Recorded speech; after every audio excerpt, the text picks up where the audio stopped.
Hello friends, welcome to VJS works. இன்றைக்கி முருங்கைக்கீரை பொரியலுங்க. இது வந்து சூடான சாதத்துலேயே கொஞ்சம் நல்லெண்ணெய் ஊற்றி நம்ம பிசைஞ்சு சாப்பிட்டோன்னு வச்சுக்கிங்களேன், ரொம்ப சூப்பராக இருக்கும். டேஸ்ட்டாகவும் இருக்கும், உடம்புக்கு ரொம்ப நல்லது. நமக்கு இரும்பு சத்து கிடைக்கும். ஹீமோகுளோபின் இல்லைன்னுங்கிறவங்கள அதிகமாக இது சாப்பிட்லாம். இப்போ அதை நான் எப்படி செய்கிறதுன்னு சொல்கிறேங்க வாங்க. இப்போ வந்து ஒரு குக்கரில் 2 டேபிள் ஸ்பூன் நல்லெண்ணெய் விட்டுட்டேங்க. அது நல்லா காஞ்சதும் கடுகு, உளுத்தம்பருப்பு, கடலைப்பருப்பு சேர்த்துட்டேன். அது நல்லா செவக்க வருந்ததும் வடகம் சேர்த்துருக்கேங்க, ஒரு 1/2 டேபிள் ஸ்பூனு. வடகம் இல்லைன்னா சீரகம் ஒரு 1/2 டீஸ்பூன் சேர்த்துக்கலாம், வாசனையாக இருக்கும். கூடவே வந்து பெரிய வெங்காயம், ஒரு பெரிய சைஸ் வெங்காயம் கொஞ்சம் அதிகமாக சேர்த்தா தான் நல்லாயிருக்கும். அதையும் சேர்த்து கொஞ்சம் கருவேப்பிலை சேர்த்து நல்லா வெங்காயம் வதங்குற வரைக்கும் நல்லா வதக்கலாம். சின்ன வெங்காயம் போட்டால் இன்னும் சூப்பராக இருக்குங்க.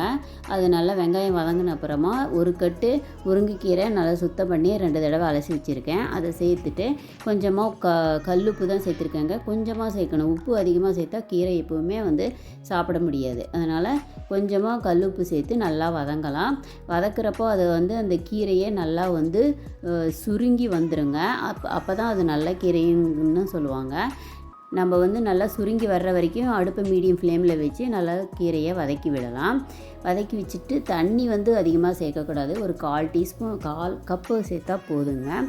பாருங்கள், நல்லா வதங்கி வந்துருச்சு பார்த்தீங்களா. இப்போ வந்து கொஞ்சமாக தண்ணி சேர்த்து குக்கரை மூடி நம்ம ஒரு 2 விசில் விட்டுடலாம். 2 விசில் விட்டு ஆஃப் பண்ணிடலாம். வானிலையில் வதக்கலாம், ஆனால் அது கொஞ்சம் வேகிறதுக்கு டைம் எடுக்கும், கொஞ்சம் கசப்பு கொடுக்கும். முருங்கைக்கீரை கசப்பு கொடுத்ததுன்னா நீங்கள் வந்து நல்லெண்ணெய் தான் சேர்த்து பொரியல் செஞ்சால் தான் நீங்கள் கசப்பு உங்களுக்கு வராது. இப்போ பாருங்கள், நல்லா வெந்துருச்சு கீரை. அப்படி தண்ணி கொஞ்சம் இருந்ததுன்னா அடுப்பு மீடியம் ஃப்ளேமில் வச்சு தண்ணி சுருங்குற வரைக்கும் நீங்கள் வதக்கிட்டு அதுக்கப்புறமா 1/2 டேபிள் ஸ்பூன் மிளகாத்தூள் சேர்த்துருக்கேங்க. சேர்த்து ஒரு நிமிஷம் வதக்கிட்டு இப்போ வேக வச்ச துவரம்பருப்பும் தேங்காய் துருவலும் சேர்த்துருக்கேன். நீங்கள் துவரம்பருப்புக்கு பதில் வேறு வந்து தட்டைப்பயிறு இந்த மாதிரி தானிய வகை கூட நீங்கள் வந்து வேக வச்சு சேர்த்துக்கலாம். பாருங்கள், இப்போ முருங்கைக்கீரை பொரியல் சூப்பராக ரெடி ஆகிடுச்சு. இந்த முருங்கைக்கீரை பொரியல் வந்து அப்படியே தனியாக சாப்பிட்றதுக்கும் சுட சுட சாப்பிட்டா 1 கப் அளவு டெய்லி சாப்பிட்டாலும் ரொம்ப நல்லதுங்க உடம்புக்கு. அப்படி இல்லைன்னா சூடான சாதத்துலேயே பிசைஞ்சி கொஞ்சம் நல்லெண்ணெய் ஊற்றி பிசைஞ்சி சாப்பிட்றப்போ ரொம்ப டேஸ்ட்டாகவும் இருக்கும்.